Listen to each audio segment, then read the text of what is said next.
नमस्कार, आप सभी का स्वागत आज के सत्र में। आज है दिनांक 27 जून 2023 और हम पुनः उपस्थित हैं द हिंदू एनालिसिस के साथ। और आप सभी जानते हैं कि हम उन्हीं टॉपिक्स को डिस्कस करते हैं जो आपके लिए होते हैं उपयोगी। तो भारत और मिस्र के संबंधों में जो एक तरह से नए संबंध का दौर स्टार्ट हुआ है, एक नई जान पड़ी है दोनों देशों के बीच संबंध में, रिश्ते जो हैं नई ऊंचाइयों पर पहुंचे हैं दोनों देशों के बीच, उसको हम डिस्कस करने वाले हैं इस टॉपिक में। ठीक है। और दूसरी बात की एक और टॉपिक है आज के संपादकीय में, जिसमें कि वैगनर ग्रुप जो है रूस में, उसने जो विद्रोह कर दिया था, बाद में पुतिन को संभालना पड़ा स्थिति को।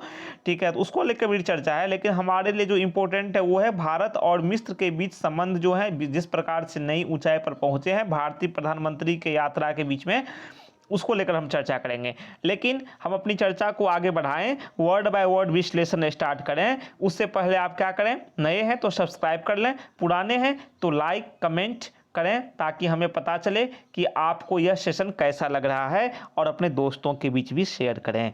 तो चलिए स्टार्ट करते हैं आज की जर्नी को। A grand revival. A grand revival का मतलब क्या है, सबसे पहले हेडिंग समझोगे, संबंधों में नई जान, नई स्फूर्ति।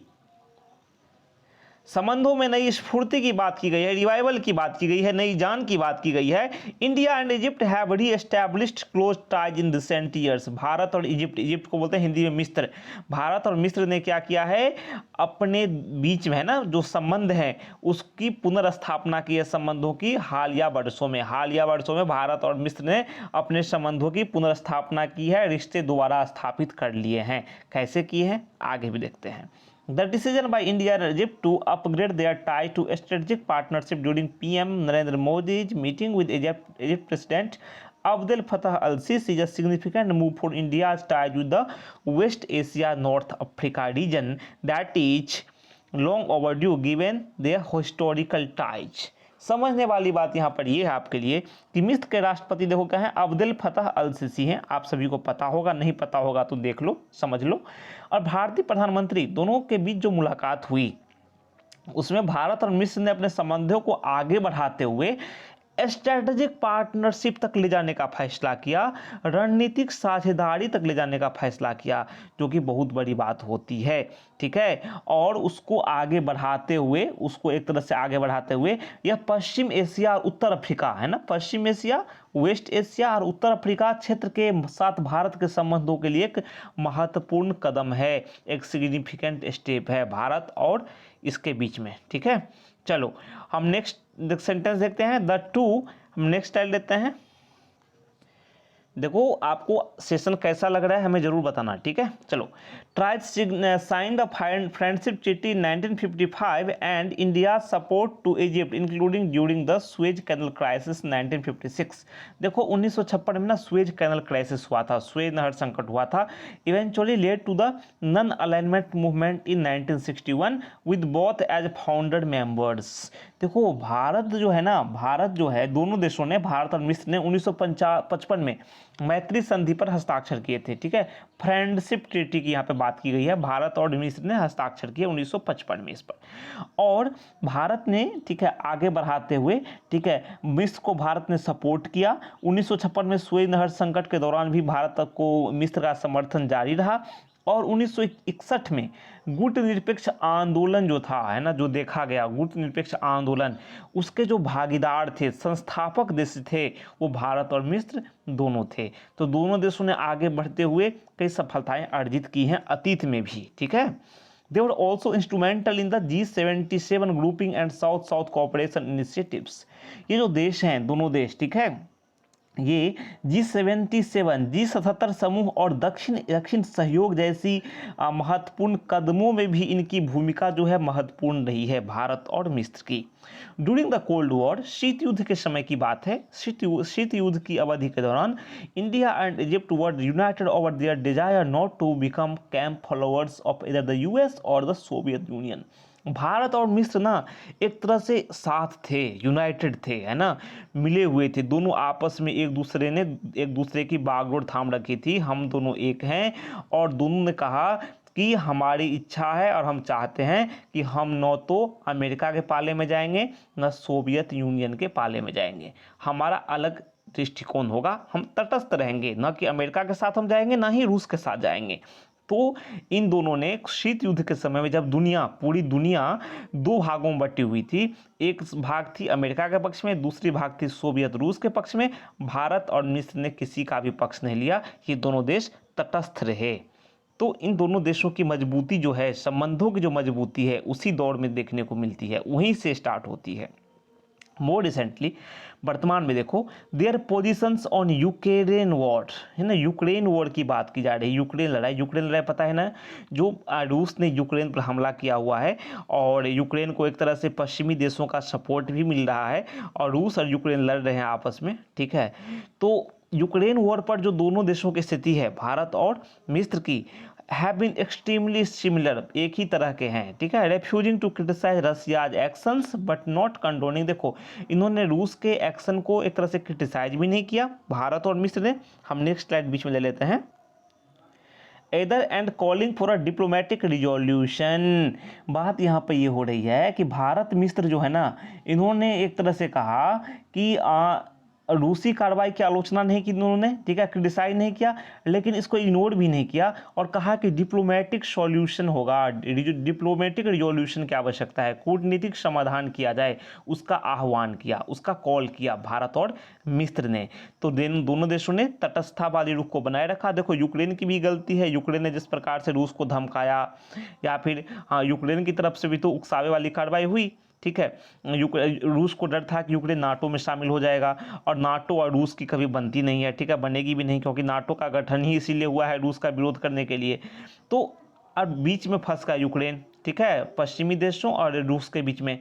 तो जो भी है उसका कूटनीतिक समाधान होना चाहिए। Last year India decision to supply wheat to Egypt, one of the world's biggest importers, that was hit by blockade on exports from Russia and Ukraine last year before the Black Sea Green Initiative stepped in, won New Delhi much goodwill in Cairo means Cairo. देखो सबसे बड़ी बात बताने जा रहा हूँ आपको, है ना, पता नहीं होगा आपको या पता होगा तो भी रिपीट कर लो आप, कि हुआ ये कि जब यूक्रेन युद्ध स्टार्ट हुआ ना पिछले साल, तो यूक्रेन से मिस्र को ना गेहूं का आयात हुआ करता था, गेहूं मिला करता था, गेहूं निर्यात होता था यूक्रेन से, मिस्र में ये आयात होकर पहुंचता था। लेकिन जब लड़ाई हुई रूस और यूक्रेन की, तो रूस और यूक्रेन से गेहूं जो जाता था मिस्र, वो जाना बंद हो गया। तो बंद हो गया तो वहाँ खाद्यान्न संकट हो गया। तो भारत ने वहाँ पे गेहूं भेजा, सप्लाई किया भारत ने क्या किया, उसको गेहूं सप्लाई किया, किसको, मिस्र को, ठीक है। और बाद में ब्लैक सी ग्रीन इनिशिएटिव स्टार्ट हुआ है, तब उसको मिलना स्टार्ट हुआ है, लेकिन उससे पहले जब वहाँ कमी पड़ गई थी तो भारत ने गेहूं भेजा। उससे क्या हुआ, काहिरा में, है ना, लोगों का, मिस्र में भारत ने लोगों का दिल जीता, मिस्र का दिल जीत लिया एक तरह से, क्योंकि संकट के समय में, खाद्यान्न संकट के समय में भारत ने गेहूं भेजकर वहाँ इसकी आपूर्ति सुनिश्चित की। देखो खाद्यान्न पदार्थों की भूमिका काफ़ी ज़्यादा हो जाती है, खाद्यान्न पदार्थ बहुत मायने रखते हैं किसी के लिए भी। The two sides are also pursuing closer cooperation in green energy, ये दोनों पक्ष जो हैं, भारत और मिस्र जो हैं, ये ग्रीन एनर्जी में, है ना, हरित ऊर्जा में भी निवेश कर रहे हैं, सहयोग कर रहे हैं, फार्मास्यूटिकल्स दवाओं में कर रहे हैं, डिफेंस में कर रहे हैं, रक्षा में कर रहे हैं, MOU एग्रीकल्चर में समझौते हो रहे हैं, आर्कियोलॉजी में हो रहे हैं, एंटीक्विटीज में हो रहे हैं, कंपटीशन लॉ में हो रहे हैं, हर एक जगह भारत और जो मिस्र हैं सहयोग बढ़ा रहे हैं। Mister Modi visit to Al Hakim mosque, देखो अल हकीम मॉस्क मस्जिद भारतीय प्रधानमंत्री मोदी पहुंचे थे और मीटिंग हुई थी वहाँ पे। इजिप्ट ग्रैंड मुफ्ती, इजिप्ट के जो ग्रैंड मुफ्ती हैं उनके साथ उनकी क्या हुई थी, मीटिंग भी हुई थी मोदी की, ठीक है। तो वहाँ ग्रैंड मुफ्ती का, बड़े मुफ्ती, ग्रैंड मुफ्ती मीन्स मिस्र के सबसे बड़े मुफ्ती से मोदी जी मिले, तो डेफिनेटली एक बहुत बड़ा मैसेज वहाँ पे गया होगा वहाँ के आम तबकों के बीच में।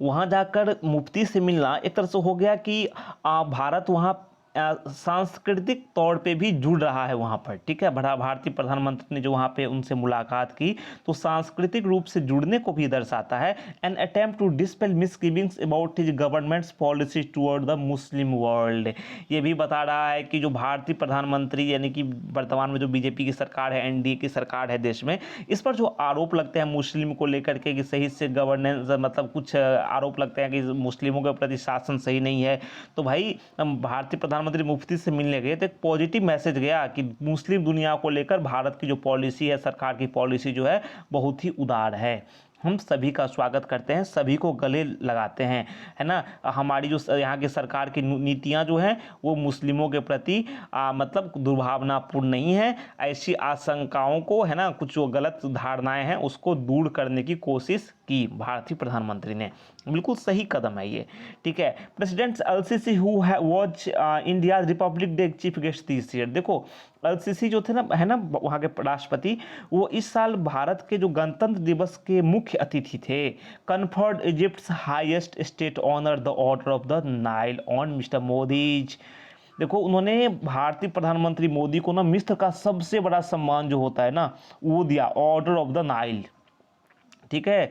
तो भारतीय प्रधानमंत्री को मिस्र का सबसे बड़ा सम्मान मिला, तो इससे बड़ी बात क्या हो सकती है। It is given to world leaders and those who offer Egypt और ह्यूमैनिटी इनवैल्यूएबल सर्विसेज।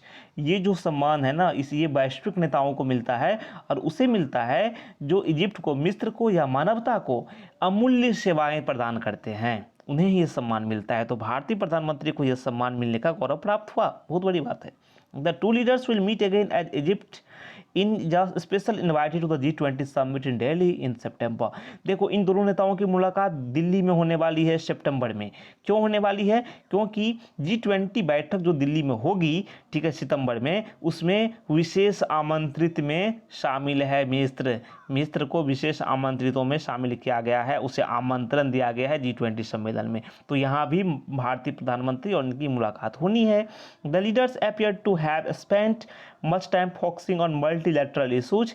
इन नेताओं ने मल्टीलैटरल इशूज, जो एक तरह से बहुपक्षीय मुद्दे हैं, उन पर बात करने में, ध्यान देने में ज़्यादा समय बिताया।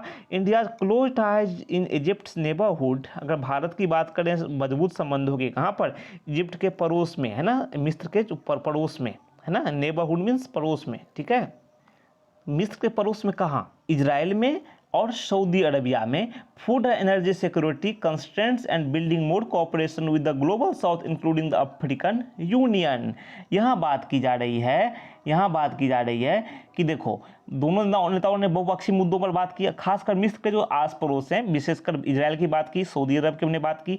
वहाँ भारत के जो करीबी क्लोज टाइज हैं, खाद्य और ऊर्जा सुरक्षा है, इससे जुड़ी जो बाधाएं, समस्याएं हैं, और ग्लोबल साउथ यानी कि अफ्रीकी संघ समेत ग्लोबल साउथ, जो विकासशील देशों के समूह को ग्लोबल साउथ कहा जाता है, आपको पता होगा।